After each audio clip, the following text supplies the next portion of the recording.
orang itu cara berpikir nuruti nafsu, itu yang bahaya. Makanya Quran ngritik ara'aita man ittakhadha ilahahu hawa. Orang yang cara berpikir itu nuruti hawa nafsu. Kalau zaman Nabi, zaman sahabat, zaman ulama itu enggak seperti itu. Sehingga cara berpikir itu mudah. Makanya kata Nabi absyiru ya ma'syaral muslimin kata. Kamu harus senang ya ma'syaral muslimin. Allah sekarang buka pintu langit yang sebelumnya enggak pernah dibuka. Dan Allah yubahi bikum malaikatah. Dan Allah membanggakan kamu kepada para malaikat. Kenapa? Umatnya Muhammad, umatnya Rasulullah Muhammad SAW, itu kalau sampean kepengen mati setiap saat itu baik, itu resepnya gampang kata Nabi. Addu faridotan wantadzoru ukhra. Jadi Allah memberitahu, ya Muhammad umatmu ini luar biasa. Jadi misalnya tadi kita sholat subuh, ditanya, Bahak kamu sekarang ngapain? Nunggu sholat duhur ya. Setelah sholat duhur ditanya lagi nunggu apa asar. Sehingga faman kanat hijratuhu ila wa rasulih fa hijratuhu ila wahi. Jadi kalau ya sudah ini tak ijazahkan. Kalau setelah sholat subuh nunggu apa? Duhur. Setelah duhur nunggu. Sehingga ketika kita mati itu statusnya penunggu sholat. Tapi kamu kan enggak miskin. Kenapa? Penunggu kaya. Ya itu enggak masuk surga itu. Penunggu kemapanan. Berarti kan menunggu sesuatu yang seleranya nafsu. Beda kalau penunggu sholat. Berarti kamu di dunia menunggu ritual ibadah. Maka di antara ijazahnya Nabi apa? Addu faridotan wantadzoru ukhra. Melakukan satu fardu. Kemudian kita menunggu tugas berikutnya. Jadi niati saja setelah subuh nunggu apa?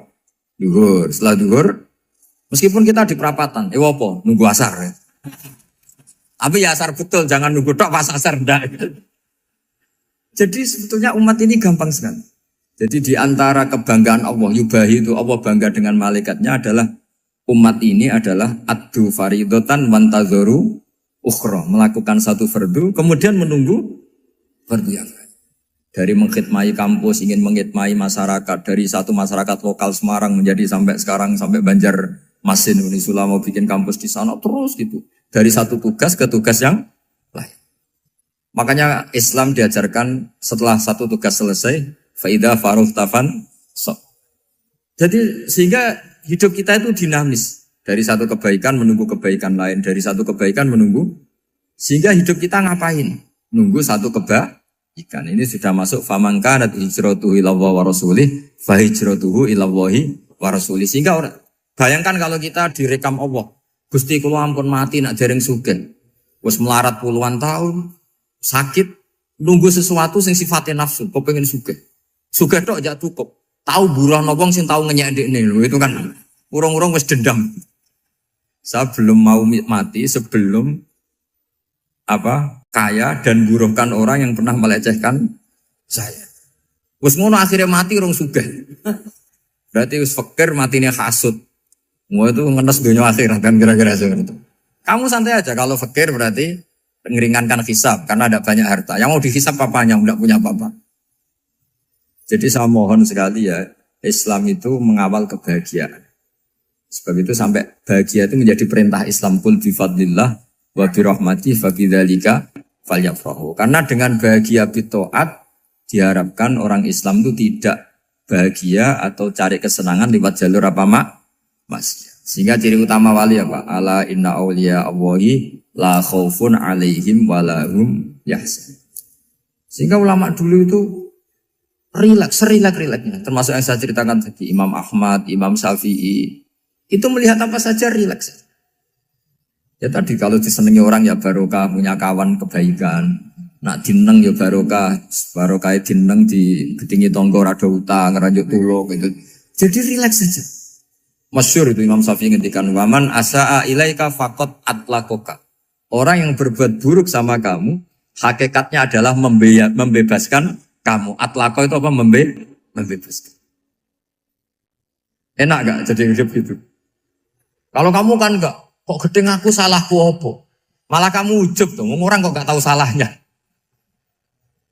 Kamu jadi suami, istrinya ngomel, kurang apa saya sebagai suami? Ya kurang banyak, ndak ganteng, ndak kaya, ndak ini.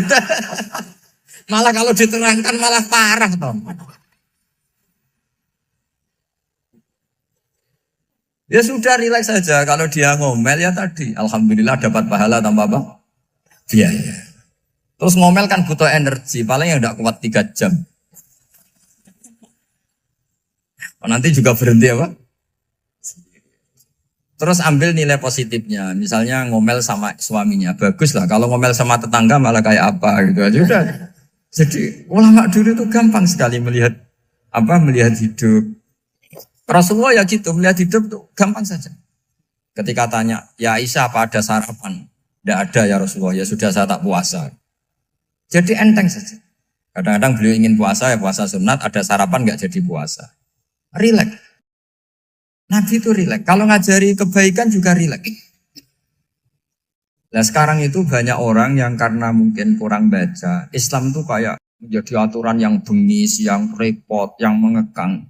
Itu tidak seperti itu. Yuridu wa bikumul yusra wala yuridu bikumul usra. Allah menghendaki agama ini mudah. Sehingga ada sahabat di Imami Mu'ad itu baca Baqarah. Sahabat ini pekerja petani, mufarokoh ditinggal. Ketika Mu'ad lapor, ya Rasulullah ini ada orang munafik, tengah-tengah sholat mufarokoh saya ditinggal. Yang disalahin itu tidak yang ninggal tapi Mu'ad. Afattanun anta ya Mu'ad, kami itu tukang fitnah. Masa ngimami petani pakai surat Baqarah? Jadi yang disalahkan ini imamnya. Kalau kamu jadi imam, sholatnya ya yang cepat. Makanya terus banyak orang kecepatan karena tadi.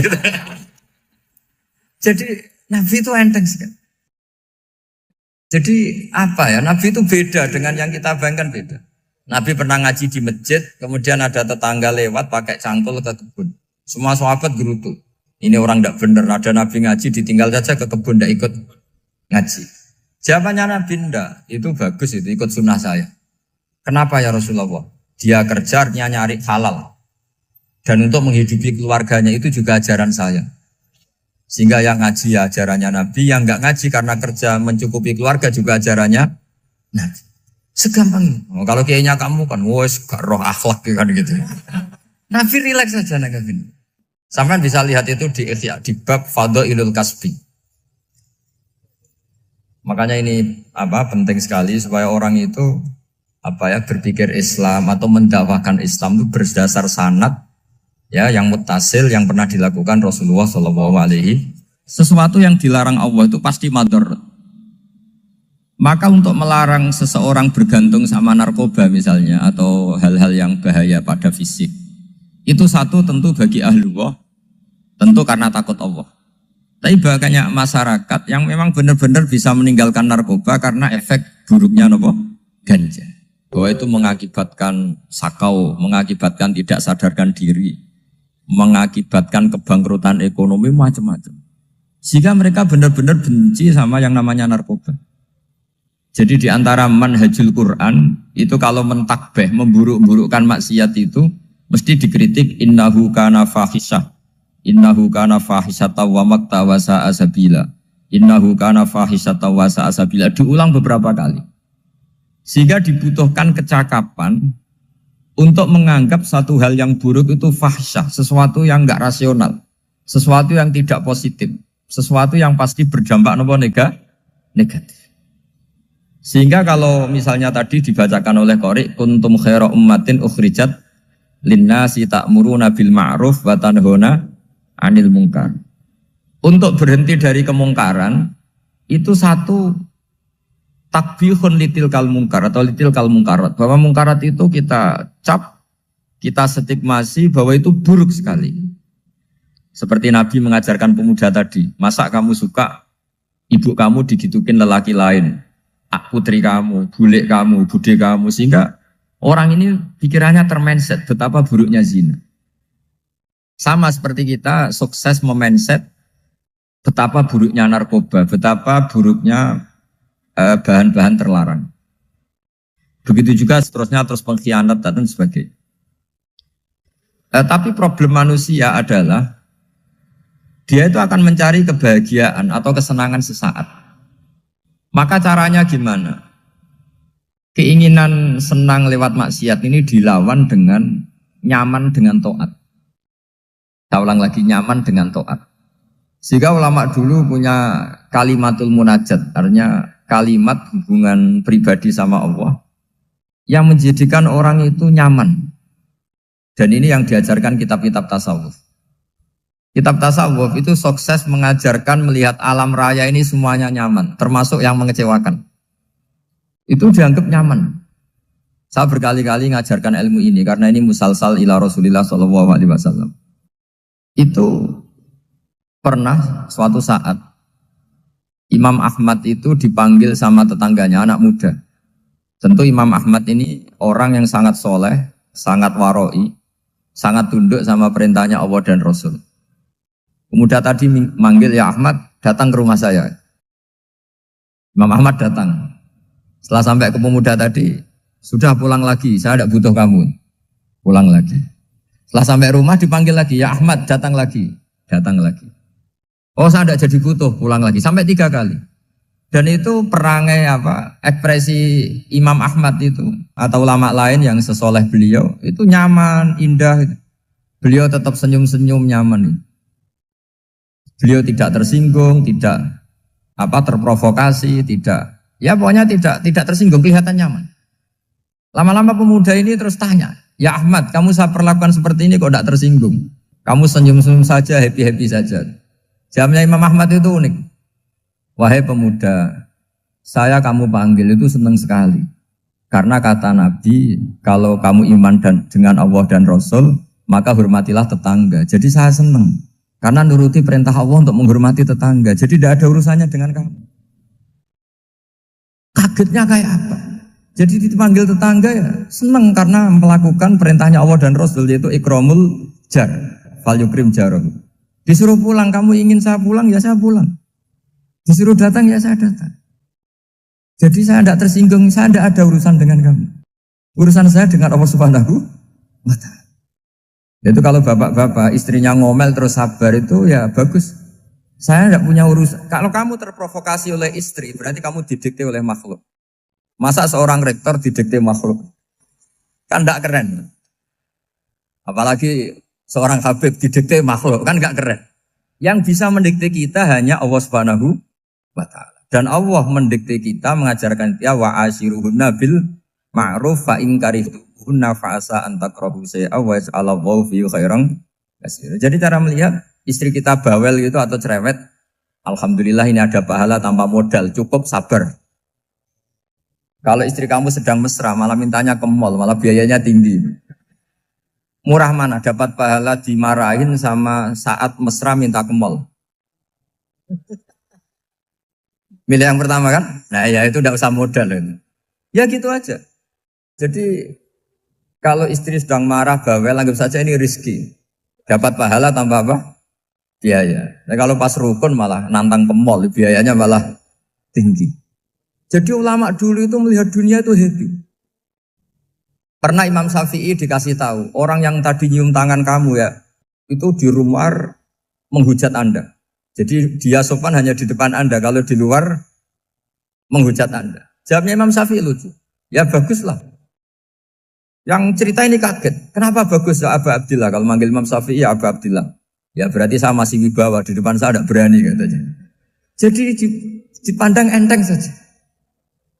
Jadi kalau kamu, di depan kamu, istri kamu tidak berani belanja, tidak ada kamu belanja banyak. Anggap saja Anda wibawa.